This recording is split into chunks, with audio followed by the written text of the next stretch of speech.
What's going on? Right now I'll be sharing with you guys the biggest unilateral training mistakes. Now when it comes to unilateral training, there's different forms, different categories. I like to categorize it as true unilateral work. This would be something like a pistol squat. You have alternating unilateral work. This would be like alternating reverse lunges. And then you have split stance exercises where it's more of a stable position and you have that back leg or that front leg just in front, but there's always a dominant leg doing at least 90% of the work.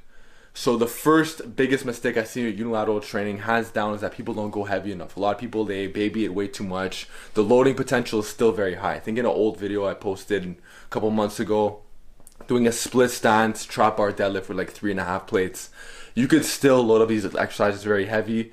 Although when it comes to true unilateral lifts, like let's say a pistol squat, there's a lot of a stability aspect to it. So it's obvious that you can't load it as heavy as opposed to something like a split stance lift, but you can still go heavy on the split stance lifts and the alternating lifts. And even certain people as well can go heavy on the more balanced type stuff.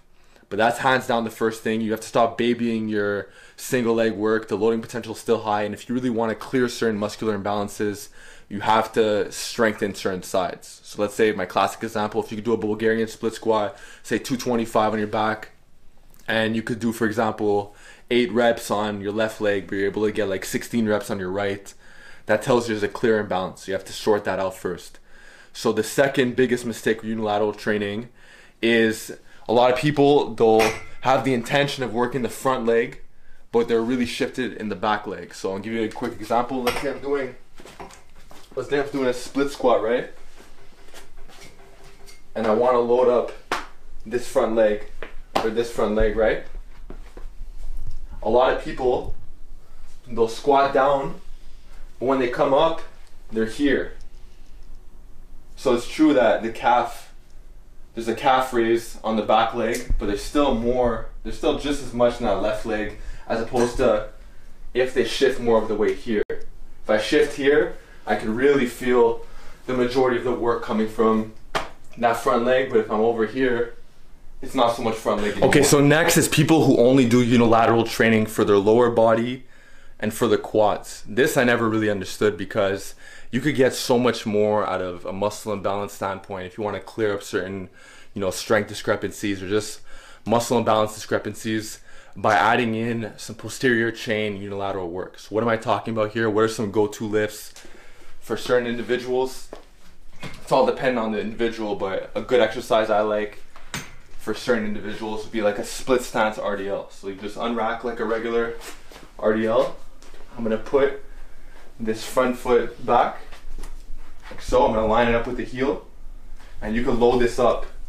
And from here, I'm gonna shoot the hips back, drive back, get a nice stretch, and then come back up. And most of that weight is on that front foot. So from a loading standpoint, I really like split stance RDLs.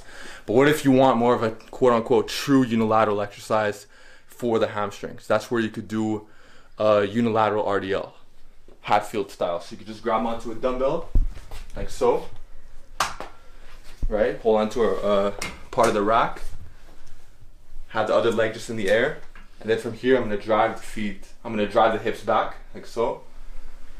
Get a nice hamstring stretch, come back up. You also feel this a lot in the glutes, but this also takes some of the stability out of it. So you could do this with the stability added. That works as well for more of like a hypertrophy purpose. If you want to focus solely on that muscle, focus solely on one hamstring at a time, just hold on to a pole very gently, drive the hips back, apply progressive overload, get stronger at these unilateral lifts. For example, if you're doing 405 and RDL, you should be able to do a split stance RDL with at least 225 to 275. If you're doing, for example, dumbbell RDLs with 100-pound dumbbells, you should be able to do at least, for example, an 100-pound dumbbell with the unilateral style. You could have it in one hand, you could have it in two, but these are just... Okay, so next is more of an athletic standpoint. If you want to have better carryover to your athletic abilities, it's nice to have a calf raise. If you look at, for example, the gait cycle, toe offs. This is late stance of the gait cycle. So you'd benefit by incorporating this into your split squat. So for example, you have a lot of individuals when they do their split squat, if you take a look at that back leg, they'll stop here and just go here. Me, I like to actually have a calf raise at the top of my split squats as opposed to just coming up here. You can get a nice little calf raise, and this is gonna carry over very well to athletics like running, jogging, even walking to a certain extent.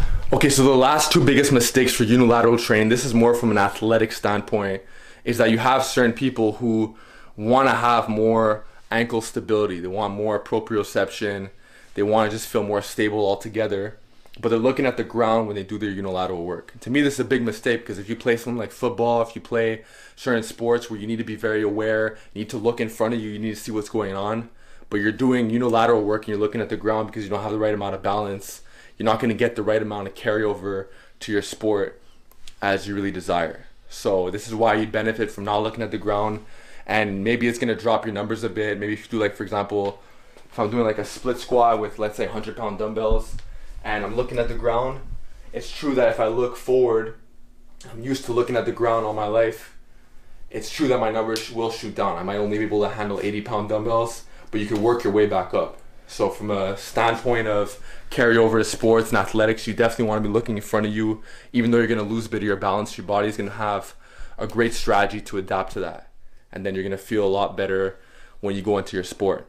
And speaking of proprioception and things of that nature and ankle stability, you'd benefit from not always doing work like Hatfields. I know I've mentioned Hatfields in one of my other videos, but that's more from a muscle building standpoint.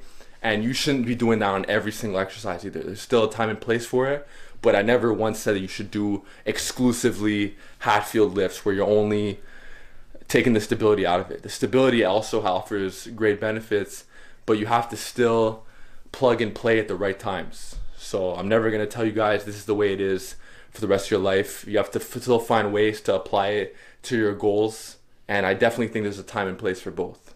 So even if, for example, you want to build the most amount of muscle possible, you'd still benefit from stability because it's going to keep you in the game longer. So you'd still benefit from doing some of your split squats without holding on to anything. Still looking in front of you, you know, holding one dumbbell, holding two. And that's another thing altogether. There's ipsilateral load, which is when you load it on the same side of the leg. That's going to target your obliques and your stabilizers in a great fashion. So these are just a couple of points I came up with. Couple of mistakes I see with people do unilateral training, and I think that with these tips, these technique tips and other stuff, you're definitely gonna get more out of it. You're definitely gonna milk it. You're definitely gonna have more longevity in the iron game, which is what I'm all about. So let me know what you guys think in the comment section below. Has this helped you out? And see you guys next time.